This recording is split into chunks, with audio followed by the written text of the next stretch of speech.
नमस्कार दोस्तों, स्वागत है आपका जीके लाइव पाठशाला में। उत्तर प्रदेश पुलिस री एग्जाम के लिए सामान्य अध्ययन के इस सीरीज में हम लोग 13 प्रैक्टिस सेट के बाद आज 14 नंबर का प्रैक्टिस सेट देखेंगे। इससे पहले आप 13 प्रैक्टिस सेट न देखे हो तो एक बार जाकर जरूर देखिएगा। देर न करते हुए शुरुआत करते हैं आज 14वें प्रैक्टिस सेट के पहले क्वेश्चन से लेकर। प्लीज़ आप लोग वीडियो को लाइक कीजिएगा और चैनल को जरूर सब्सक्राइब कीजिएगा। पहला क्वेश्चन दिया गया है, ओस्ट वर्ड किस विकल्प में है? इनमें से कौन सा वर्ड है जो ओस्ट वर्ड है? सही जवाब हो जाता है आपका ऑप्शन सी, पो फो बो भ। ये जो है आपके ओस्ट वर्ड होते हैं। ऑप्शन यहां से आपका सी सही हो जाएगा। क ख ग घ की बात करते हैं तो कंठ होते हैं, इस तरह से ध्यान रखिएगा। आगे देखते हैं, दूसरा प्रश्न दिया गया, ओह, उसके बाद खाली स्थान है, बहुत कठिन समय आया है। दिए गए वाक्य में उचित विराम चिन्ह किया गया। ओह आह, जहां इस तरह से शब्द का प्रयोग किया जाता है वहां जो है विस्मयादि बोधक शब्द होता है। और विस्मयादि बोधक की अगर बात करते हैं तो उसके निशान के रूप में देखा जाए तो ये होता है। ऑप्शन ए आपका सही हो जाएगा। एक लाइन खींच के उसके नीचे बिंदी लगाई जाती है। अगला प्रश्न है, निम्न में से कौन सा शब्द भाववाचक संज्ञा नहीं है? ममता, समता, लता या कटुता? तीसरा प्रश्न है, जवाब है लता शब्द जो है यह भाववाचक संज्ञा नहीं है। ऑप्शन नंबर यहां से डी सही होगा। चौथा प्रश्न देखेंगे, इसमें दिया गया है, उस विकल्प का चयन करें जो दिए गए वाक्य में सर्वनाम के भेद का सही विकल्प है। यानी इसमें कौन सा सर्वनाम दिया गया है? वाक्य है आपका, घनश्याम ने अपने आप कार्यक्रम की पूरी तैयारी कर ली, यानी खुद से कर ली। और जहां खुद की बात होती है वहां पर हमेशा क्या होता है? निजवाचक होता है। निजवाचक सर्वनाम का यहां प्रयोग हुआ है। ऑप्शन डी आपका सही हो जाएगा। अगला प्रश्न है, निम्नलिखित में से गुणवाचक विशेषण इसमें से कौन सा नहीं है? बुरा, तीसरा, मैला, लाल। इसमें से कौन सा जो गुणवाचक नहीं है? तो आप लोग जानते हैं तीसरा जो है क्रम में आ जाता है, यानी नंबरिंग में आ जाता है, ना कि गुण में आता है। ठीक है ना? तो ऑप्शन नंबर यहां से बी सही होगा। बाकी बुरा, बुराई जो है होता है, बुरा जो है गुणवाचक है। मैला, गंदा हो गया है तो ये भी गुणवाचक। और लाल, नीला, पीला कलर की जहां भी बात होती है वह उसका गुण ही बचाता है। छठे प्रश्न को देखेंगे, इसमें दिया गया है, निम्नलिखित प्रश्न में 4 विकल्पों में से उस विकल्प का चयन करें जो क्रिया के भेद वाला सही विकल्प है। क्रिया के भेद की बात करते हैं। इसमें दिया गया है, दीपा ने गाय को चारा खिलाया। क्या यह नाम धातु क्रिया है, द्विकर्मक क्रिया है, कृदंत क्रिया है या पेड़ार्थक है? जवाब बनता है ऑप्शन बी, यह जो है द्विकर्मक क्रिया है। ठीक है ना? द्विकर्मक क्रिया जिसमें 2 कर्म उपस्थित होते हैं वो आपका द्विकर्मक क्रिया के अंतर्गत आ जाता है। अगला प्रश्न है, इनमें से कौन सा शब्द कालवाचक अव्यय का उदाहरण है? कालवाचक अव्यय। जवाब बनता है ऑप्शन बी, तब शब्द जो है यह कालवाचक अव्यय है। ऑप्शन यहां से बी सही हो जाएगा। नेक्स्ट क्वेश्चन, निम्नलिखित में से कौन सा शब्द पुल्लिंग है? घटना, रीति, क्षेत्र, क्षमा।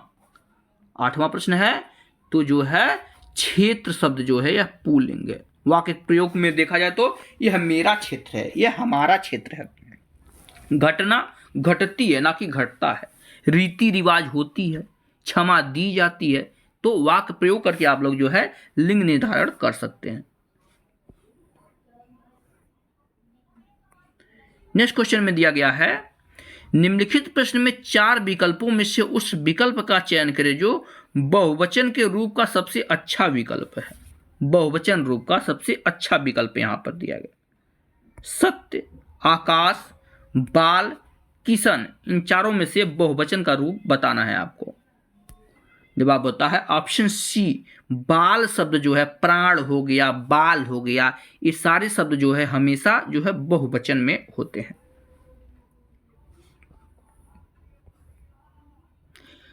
नेक्स्ट क्वेश्चन, मंदिर में जाने के बाद मन को शांति मिलती है, दिए गए वाक्य का काल की पहचान कीजिए।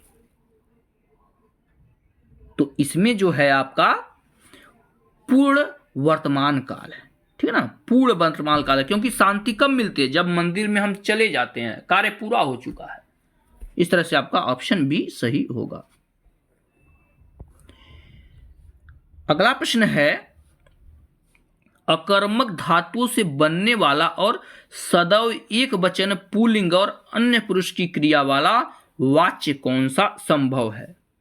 ध्यान रखिएगा इस क्वेश्चन को। क्या भाववाच्य संभव है, कृतवाच्य संभव है, कर्मवाच्य और भाववाच्य दोनों है, या कर्मवाच्य है? अकर्मक धातु से बनने वाले की बात हो रही है यहाँ पर। जवाब है यह जो है हमेशा भाववाचक होता है। ऑप्शन यहां से ए आपका सही हो जाएगा। वाच्य आप लोग पढ़ के जाइएगा, ये क्वेश्चन निश्चित रूप से वाच्य से बनने वाला है। अगला प्रश्न है, यह मेरा चश्मा है, वाक्य के रेखांकित शब्द में कारक कौन सा है? यह मेरा चश्मा है, क्या कर्ता कारक है, करण कारक है, अधिकरण या संबंध है? जवाब बनता है आपका ऑप्शन सी, यह संबंध कारक है, क्योंकि चश्मा और मेरा एक दूसरे से संबंध है ना, तभी तो मेरा है, तो यह जो है संबंध कारक है। अगला प्रश्न देखेंगे, इसमें दिया गया है, निम्नलिखित में से तद्भव शब्द कौन सा है? क्या ईंट शब्द तद्भव है, राजा है, पृथ्वी या नवीन शब्द है? जवाब बनता है आपका ऑप्शन ए, ईंट शब्द जो है यह तद्भव शब्द है। ऑप्शन ए आपका यहां से सही हो जाएगा।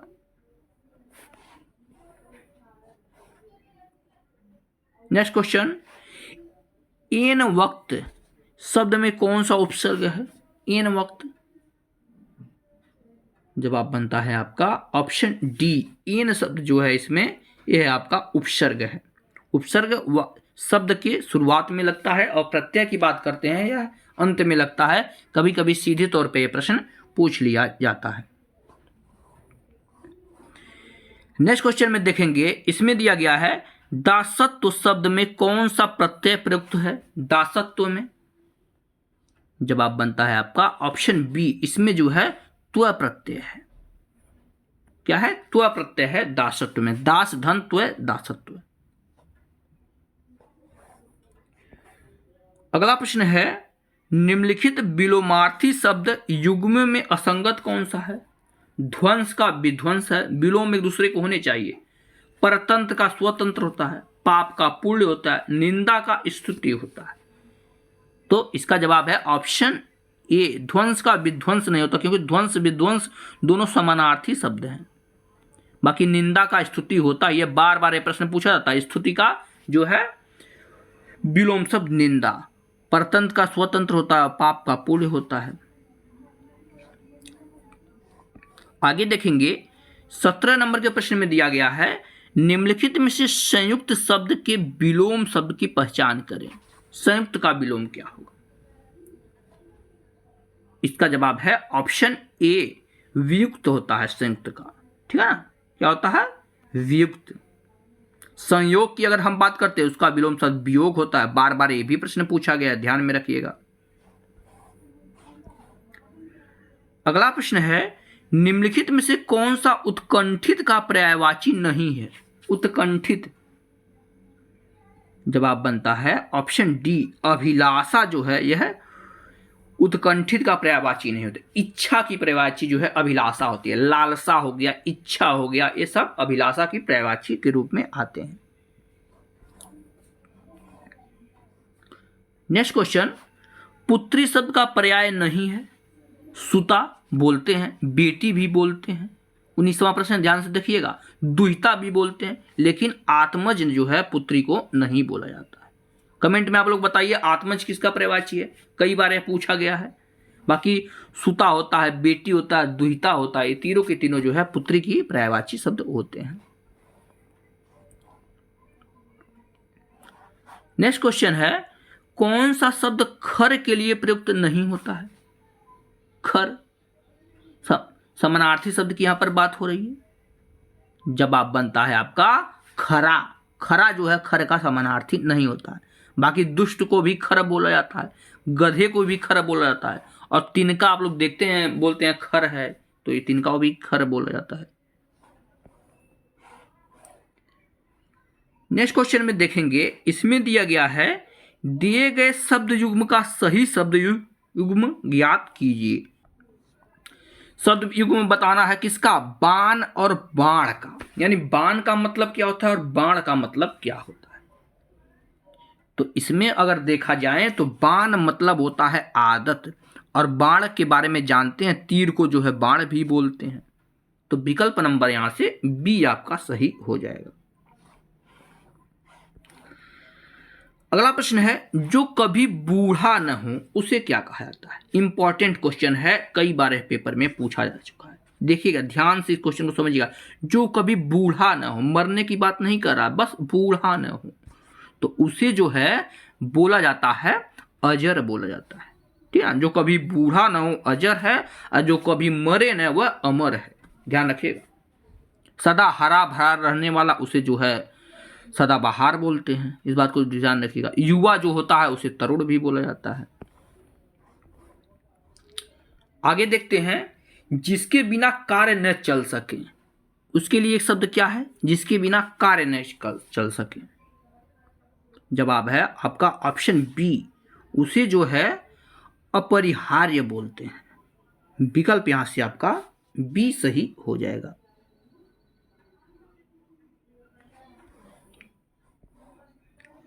नेक्स्ट क्वेश्चन, सावधान का संधि विच्छेद बताना है।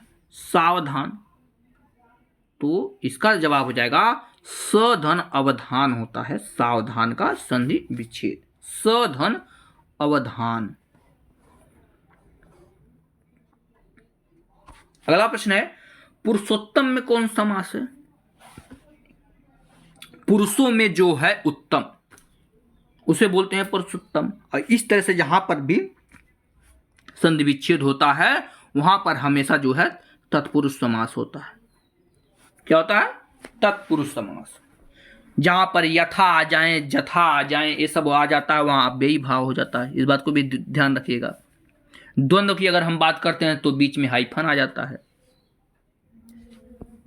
द्विगु समास की बात करें तो जो है संख्यावाची भी बीच में आ जाता है।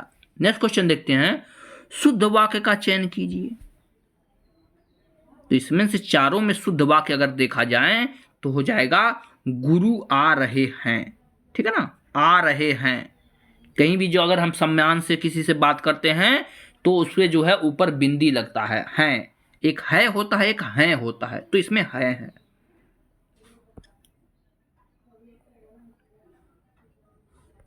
क्वेश्चन नंबर 26 था ये। नीचे देखते हैं अगला प्रश्न, दी गई पंक्तियों में रस बताना है। प्रिय वह मेरा प्राण प्यार कहाँ है, दुख जल निधि में डूबी का सहारा कहाँ है। देखने से ही लग रहा है यहां पर जो है करुण की बात हो है, रोने धोने की बात कर रही है। तो यहां पर जहां पर भी जो है दुख दिखाया जाता है वहां हमेशा जो है करुण रस होता है। अस्थाई भाव यहां पर शोक आ जाता है, करुण रस का अस्थाई भाव।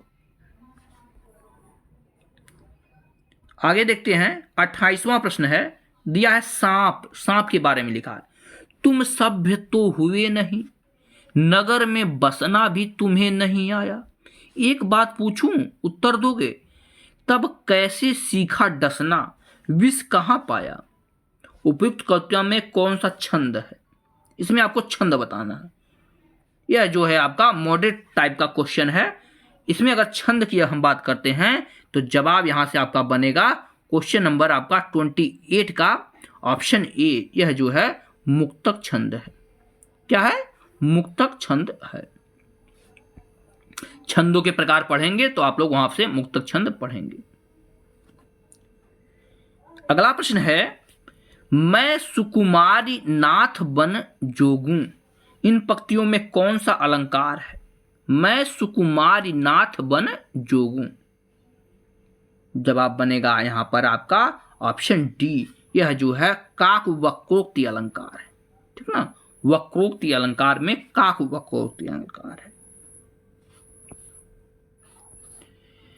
देखते हैं 30 नंबर का प्रश्न।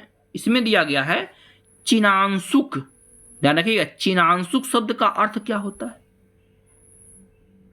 इसका जवाब बनेगा आपका ऑप्शन सी, रेशम होता है। चिनांशुक मतलब क्या होता है? रेशम। विकल्प यहां से आपका सी सही हो जाएगा। और आज के प्रैक्टिस सेट का अगला प्रश्न है, निम्नलिखित मुहावरे के उचित अर्थ का चयन कीजिए। पट्टी पढ़ाना। आप लोग सुने होंगे कि तुमने इसको क्या पट्टी पढ़ा दिया है, तो उसका अर्थ क्या होता है? बुरी राय देना, याद करवाना, पढ़ाई करवाना या बहुत कुछ बताना। जवाब है ऑप्शन ए, पट्टी पढ़ाना मतलब होता है बुरी राय देना। विकल्प यहां से आपका पहला सही बनता है। नेक्स्ट क्वेश्चन में दिया गया है, गुदड़ी का लाल होना, मुहावरे का अर्थ बताना है। 32 नंबर का प्रश्न है। इसका जवाब है निर्धन परिवार में जन्मा गुड़ी व्यक्ति। ऑप्शन यहां से आपका ए सही हो जाएगा। नेक्स्ट क्वेश्चन की तरफ बढ़ते हैं। यहां पर दिया गया है, ज्ञान दीप किसकी रचना है? क्या बृंद की है, भूषण जी की है, शेख नबी की है या रहीम जी की यह रचना है ज्ञान दीप? जवाब है ऑप्शन सी, यह जो है शेख नबी की रचना है ज्ञान दीप। इस तरह से हमने जो है 14 नंबर का प्रैक्टिस सेट सॉल्व कर लिया है। वीडियो अगर पसंद आई हो तो आप लोग लाइक जरूर कीजिएगा और चैनल को जरूर सब्सक्राइब करेंगे। मिलते हैं नेक्स्ट लेक्चर में, तब तक के लिए धन्यवाद।